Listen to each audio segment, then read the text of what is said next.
바울은 빌립보스에서 이렇게 말하고 있죠. 글레멘드와 그 외에 나의 동역자들을 도우라. 그 이름들이 생명책에 있느니라. 바울이 글레멘드라는 사람을 언급하면서 이 이름이 생명책에 기록되어 있다라고 증언합니다. 바로 그 바울이 오늘 16장에 보십시오. 여러 사람들의 이름을 기록하고 있지 않습니까? 그렇다면 이것을 어떻게 이해해야 되나요? 이들의 이름이 또한 마찬가지로 생명책에 기록되어 있는 자들이라고 보면 어떨까요? 여러분, 생명책에 그 이름이 기록된 것, 왜 이렇게 중요할까요? 요한은 계시록에서 이렇게 말합니다. 누구든지 생명책에 기록되지 못한 자는 불못에 던져지더라. 예, 생명책에 기록되지 못하면 그 사람은 불못에 던져집니다. 오직 어린 양의 생명책에 기록되던 자들만 천국에 들어가리라. 그러므로 생명책에 내 이름이 기록되어 있느냐, 기록되어지지 않느냐는 너무너무 중요합니다. 그런데 이 로마서 16장에 지금 기록된 이 성도들, 이 사람들은 생명책에 그 이름이 기록된 자들입니다. 구원받은 자들이라는 말입니다. 그러면은 이들의 공통점이 도대체 무엇입니까? 이들의 특징이 도대체 무엇입니까? 여러분, 이 16장을 쭉 살펴보시면 이들의 이름과 함께 연속적으로 언급되는 단어가 하나 있습니다. 그게 뭘까요? 연속적으로 언급되는 단어가 하나 있습니다. 그것이 바로 문안이라는 단어입니다. 무려 20번 이상이나 이 단어가 이 16장에 반복되고 있습니다. 아스파주마이라는 이 단어입니다. 이 문안으로 번역되어 있는데 이 단어의 뜻은 단순히 안부를 묻는다 혹은 연락을 취한다 하는 정도가 아닙니다. 이 아스파조마이라는 단어는 끌어들이다, 내가 그냥 잡아당기는 거예요. 더 나아가 포옹하다, 환대하다, 이런 뜻으로 풀이가 됩니다. 한 걸음 더 나아가 이 아스파조마이라는 단어는 그 사람을 내 내리에 새긴다, 내 마음에 받아들인다 하는 뜻을 담고 있습니다.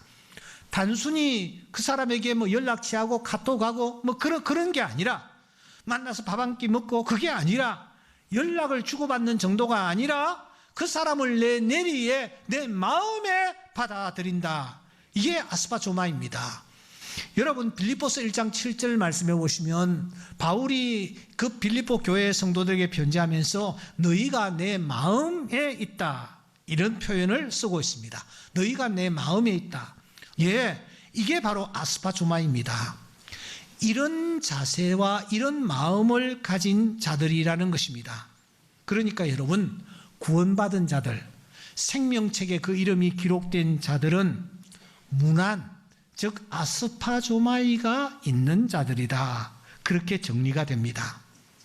그런데 바울은 이 문안이 있는 자들을 다시 두 부류로 나누고 있습니다. 16장을 한번 보십시오. 1절부터 16절까지 사람들의 이름이 막 열거가 되고 있죠. 그러다가 잠시 호흡을 가다듬은 후에 21절, 오늘 우리가 읽은 본문 그 이하에 보시면 또 사람들이 또 등장하는 것을 볼 수가 있습니다. 그러니까 1절부터 16절에 한 부류가 등장하고, 그리고 21절 이하에 한 부류가 등장하는 것을 볼 수 있습니다. 그러면 먼저 앞부분에 나오는 이 부류는 어떤 자들입니까? 우리가 지난 시간에 생각했습니다. 거기에 보니까 베베도 있고, 또 브리스가와 아굴라라는 사람도 있고, 더 나아가 루포와 그의 어머니도 거기에 있는 것을 우리가 확인한 바 있습니다. 이들은 어떤 사람들이었습니까? 이들은 정말 신실한 믿음의 일꾼들이었습니다. 그런데 이들만 있었습니까? 아닙니다. 여러분, 여러 사람들이 더 언급되는 것을 볼 수 있습니다. 그 가운데서 특별히 5절에 보시면 에베네도라는 사람이 있습니다. 에베네도 16장 5절에 보면은 그는 아시아에서 처음 익은 열매니라라고 말하고 있습니다. 처음 익은 열매. 여러분, 언제나 처음 읽는다라는 것은 정말 쉬운 일이 아닙니다. 예수를 우리 집안에서 처음 믿는다, 우리 가정에서 처음 믿는다, 이게 쉬운 일이 아닙니다. 우리나라에서 양반들이 모인 곳이 저 안동이라는 동네입니다. 그 안동의 권씨가 아주 유명합니다. 여러분, 권씨 가문에서 처음 예수 믿는다, 이건 순교를 각오해야 합니다. 그 집안에서 쫓겨날 각오를 해야 합니다. 이와 같이 여러분, 처음 익은 열매는 중요한 것입니다. 그래서 하나님께서는 제일 먼저 처음 익은 열매를 우리에게 요구하시는 것을 볼 수가 있습니다. 에스겔서 20장 40절 말씀해 보시면 주 여호와의 말씀이니라 내가 거기서 너희가 드리는 첫 열매를 요구하리라. 제일 처음 익은 열매 하나님께서 귀하게 보신다라는 뜻입니다. 고린도전서 15장 20절에 보시면 예수님을 잠자는 자들의 첫 열매라고 말씀을 하시는 것입니다. 에베네도는 첫 열매였습니다. 가장 귀한 열매였습니다. 그런데 그 에베네도가 지금 무엇을 받고 있습니까? 다시 16장 5절에 보시면 내가 사랑하는 에베네도에게 문안하라, 그렇게 말하고 있습니다. 여러분, 에베네도가 문안을 받고 있단 말입니다. 바울과 고린도 교회 성도들로부터 이 에베네도라는 처음 익은 열매가 문안을 받고 있는 것입니다. 에베네도는 문안을 받는 사람이었습니다. 문안을 받으면서 믿음 생활을 했습니다. 6절에 보시면 마리아도 그러했습니다. 16장 6절에 보시면 너희를 위하여 많이 수고한 마리아라고 말하고 있습니다. 여러분, 마리아가 도대체 누구일까요? 성경에 보면은 마리아라는 이름이 참 많이 등장합니다. 왜 그랬느냐? 그 당시 유대 사회에서는 전설이 하나 내려오고 있었습니다. 메시아가 탄생하는데 그 메시아는 마리아라는 이름을 가진 여성을 통해서 탄생하실 것이다. 그래서 딸을 낳았을 경우에 대부분의 부모들은 자기 딸에게 마리아라는 이름을 붙여주었습니다. 그래서 성경에 마리아가 많은 것입니다. 여기 등장하는 이 마리아는 누구일까요?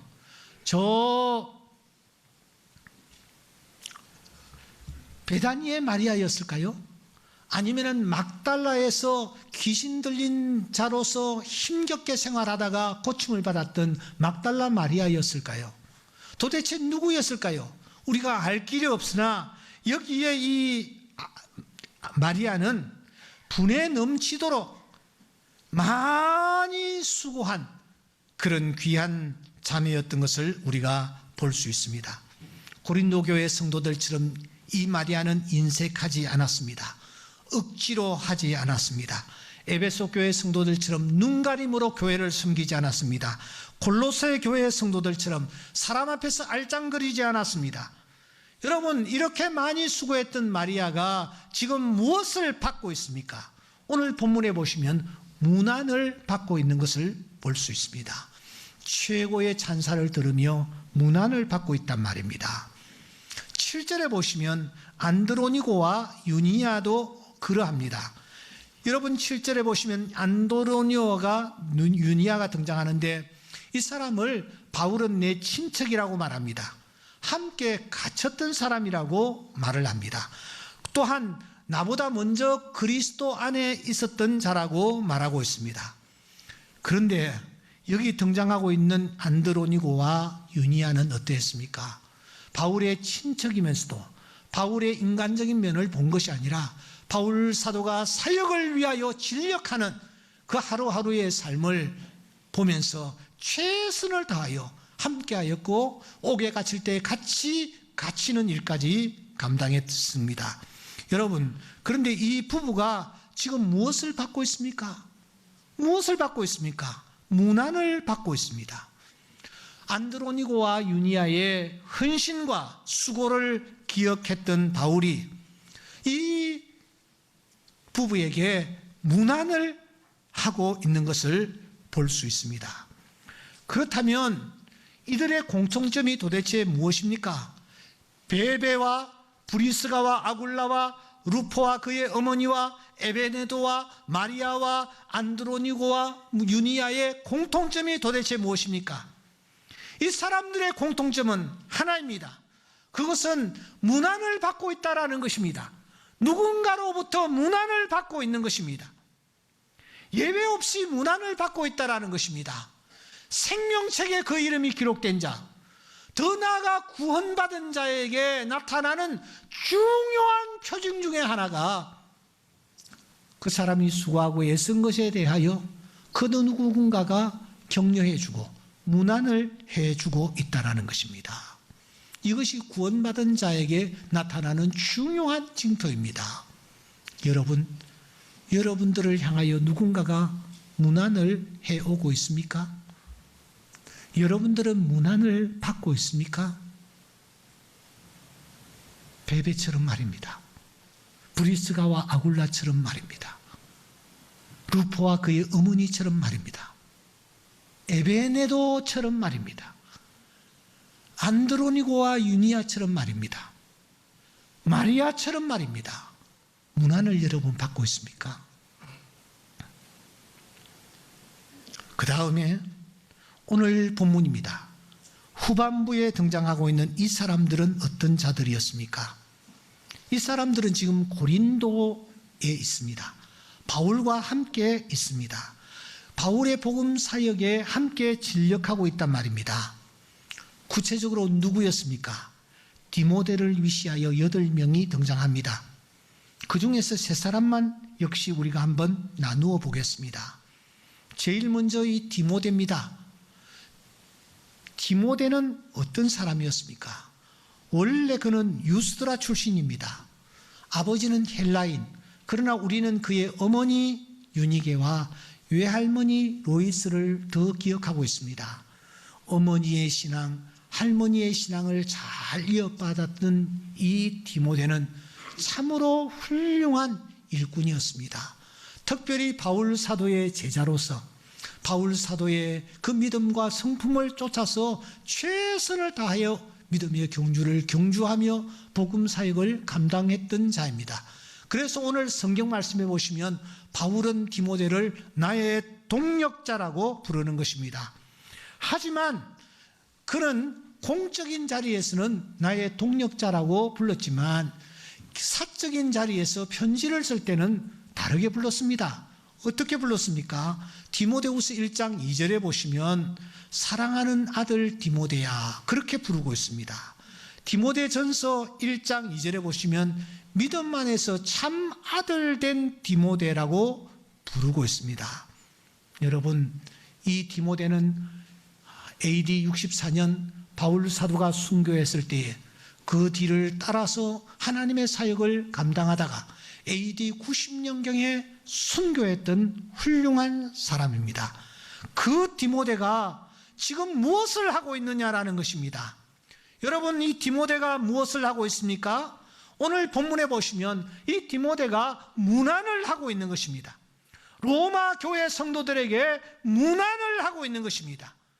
문안을 하는 것이 곧 믿음 생활이요 신앙 생활의 핵심임을 오늘 우리에게 보여주는 것입니다. 바울 사도는 디모데는 복음을 위하여 부름을 받은 자입니다. 그런데 복음을 전하면서 이 디모데는 문안하는 이 일을 매우 중요하게 생각하고 나의 동력자 디모데가 너에게 문안하느니라, 문안을 하는 하루하루의 삶을 살아가고 있는 것입니다. 바로 이것이 신앙생활이요 하나님께서 원하는 것이라는 사실을 그가 우리에게 보여주는 것입니다. 두 번째, 드디오라는 사람이 22절에 등장합니다. 드디오. 여러분, 로마서 다음에 고린도전서입니다. 고린도전서는 어떤 상황에서 쓰여진 책인 줄 아십니까? 고린도전서 1장 11절에 보시면 내 형제들아 글로에의 지편으로 너희에게 대한 말이 내게 들리니 곧 너희 가운데 분쟁이 있다는 것이라. 이게 무슨 말입니까? 바울 사도가 고린도전서를 쓸 때는 어디에서 썼느냐? 저 아시아에 있는 에베소라는 곳에서 썼습니다. 아덴 아래 저 아래 고린도는 저 멀리 있습니다. 그런데 바울 사도가 에베소에서 고린도전서를 쓸 때 무엇을 재료로 삼아서 무엇을 근거로 이 편지를 썼느냐? 글로에가 전해주는 내용을 가지고 편지를 썼다라는 것입니다. 사랑하는 여러분, 그때 만일 이 글로에라는 사람이 마음에 어떤 앙심을 가지고 남에 대해서 편견을 가지고 편협된 자세를 가지고 엉뚱한 얘기를 바울 사도에게 전했다면 그 엉뚱한 얘기를 근거로 바울 사도가 고린도 성도들에게 편지를 썼다면 이 고린도 전서는 정말 엉망진창이 되었을 거예요. 글로에는 정직했습니다. 고린도 교회 상황을 정직하게 바울 사도에게 얘기했고 그 내용으로 바울 사도가 쓴 편지가 이 고린도 전서라는 거예요. 로마서는 누가 기록을 했습니까? 바울이 기록했습니까? 아닙니다. 오늘 성경에 등장하는 이 드디오라는 사람이 기록을 했습니다. 드디오가 이 편지를 쓴 이유는 무엇이었을까요? 당시 가죽이나 파피루스에 글을 써야 하는데 전문적인 기술을 요했습니다. 그래서 전문적인 기술을 가진 이 드디오라는 사람으로 하여금 이 로마서를 좀 나 대신 써달라고 바울이 부탁을 하지 않았나 싶습니다. 그러나 그보다 더 중요한 이유가 있다고 저는 생각합니다. 그것은 이 드디오가 너무너무 신실하고 너무너무 정직했기 때문이라는 것입니다. 그래서 바울은 이 드디오를 대필자로 불러서 수고해 달라고 부탁한 것입니다. 그런데 그 드디오는 이 바울을 실망시키지 않았습니다. 마치 연필처럼 붓처럼 그림자처럼 자기의 뜻이 아니라 바울의 뜻을, 바울의 생각을 그가 이 편지 속에 담아 로마서를 써나간 것입니다. 수개월이 걸렸으리라고 생각합니다. 그 긴 기간 동안 이 사역을 충실하게 감당했습니다. 하지만 그는 그들먹거리지 않습니다. 새를 가시하지도 않습니다. 한 번도 자기를 내세우지 않습니다. 그러자 마지막 순간 문안을 전하는 시간이 되었습니다. 그때 그는 자기를 잠시 드러냅니다. 여러분 22절을 주목하십시오. 이 편지를 기록하는 나 드디오도 주 안에서 너희에게 문안을 하노라. 드디오가 지금까지 무엇을 해왔습니까? 바울을 대신하여 성경을 기록하고 있었습니다. 그런데 문안을 전해야 할 시간이 다가오자 드디오는 문안을 하는 일에 빠져서는 되지 않는다 하는 그런 사실 때문에 그가 문안을 하는 것입니다. 문안을 하는 건 이것이 중요하다라는 것입니다. 성경을 기록하는 것만큼 중요하다라는 것입니다. 믿음 생활에 문안을 하는 것이 정말 중요하다라는 것을 드디오가 우리에게 보여주는 것입니다. 또 한 사람 가이오가 등장합니다. 여러분 23절 말씀입니다. 가이오는 어떤 사람입니까? 가이오, 고린도전서 1장 14절에 그리스도와 가이오 외에는 내가 세례를 베풀지 아니했다 그런 말이 있습니다. 바울 사도가 사역하면서 유일하게 두 사람에게 세례를 베풀었는데 한 사람은 그리스도였고 한 사람이 가이오였습니다. 그만큼 가이오는 중요한 사람이었습니다. 이 가이오가 많은 사람들에게 사랑을 받습니다. 축복을 받습니다. 특별히 요한 3서 1장 1절 이하에 보시면 장로인 나는 사랑하는 가이오 곧 내가 참으로 사랑하는 자에게 편지하노라. 그리고 이어지는 말씀 우리 다 같이 한번 읽겠습니다. 시작. 사랑하는 자여 내 영혼이 잘된 같이 내가 범사에 잘되고 강건하기를 내가 간구하노라. 아멘. 오늘 예배에 참석하신 사랑하는 성도 여러분, 코로나를 뚫고 예배에 참석하여 하나님을 예배하는 사랑하는 여러분, 여러분들에게 이 세 가지 축복이 하늘로부터 넘치는 시간 되기를 주의 이름으로 축원합니다. 여러분들의 영혼이 잘 되실 수 있기를 주의 이름으로 축원합니다. 여러분들이 금년도에 계획하는 모든 범사가 잘 되실 수 있기를 주의 이름으로 축원합니다. 특별히 건강 때문에 힘들어하는 분들 계십니다. 본인뿐만 아니라 자녀가 건강 때문에 힘들어하는 분들 많이 계시는데 여러분들 가정과 자녀들에게 건강의 축복이 있을 수 있기를 주의 이름으로 축원합니다. 사랑하는 자여 내 영혼이 잘됨과 같이 내가 범사에 잘되고 강건하기를 내가 간구하노라. 이 요한 장로의 축복이 오늘 이 예배에 참여한 모든 성도들에게 넘치는 귀한 시간 될 수 있기를 주의 이름으로 축원합니다. 그런데 이 가이오가 도대체 무엇을 하고 있느냐라는 것입니다.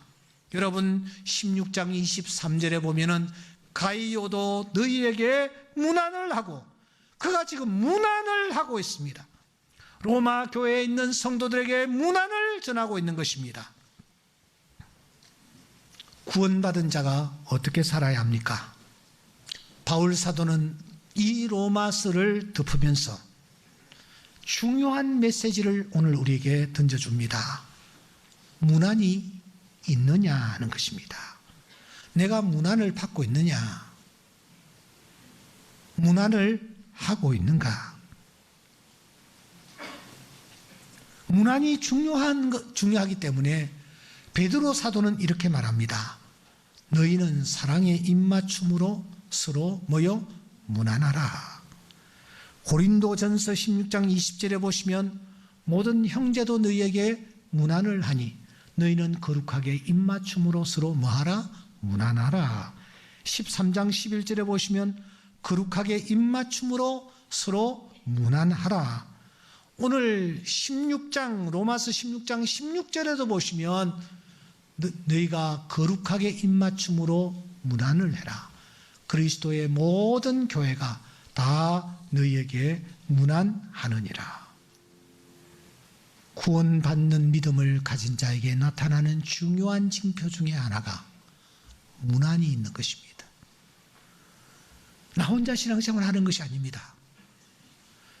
사람이 할 수 없는 것 두 가지가 있습니다. 혼자서 할 수 없는 것 말입니다. 그 첫째는 결혼하는 것입니다. 결혼은 절대로 혼자서 할 수 없습니다. 또 하나는 그리스도인으로 사는 것입니다. 그리스도인으로 사는 것은 혼자서 할 수가 없습니다.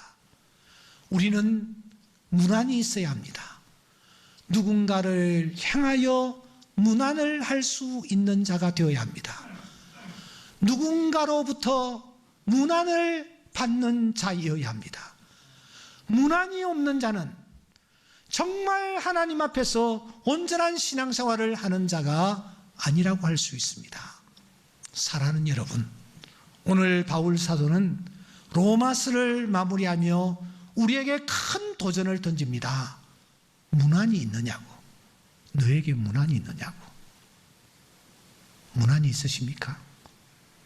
누군가를 향하여 문안을 하고 계십니까? 누군가로부터 문안을 받고 있습니까? 예수 믿는 사람들에게는 문안이 있어야 합니다. 이 문안이 다시 한번 회복되어지는 계기가 될 수 있기를 주의 이름으로 축원합니다.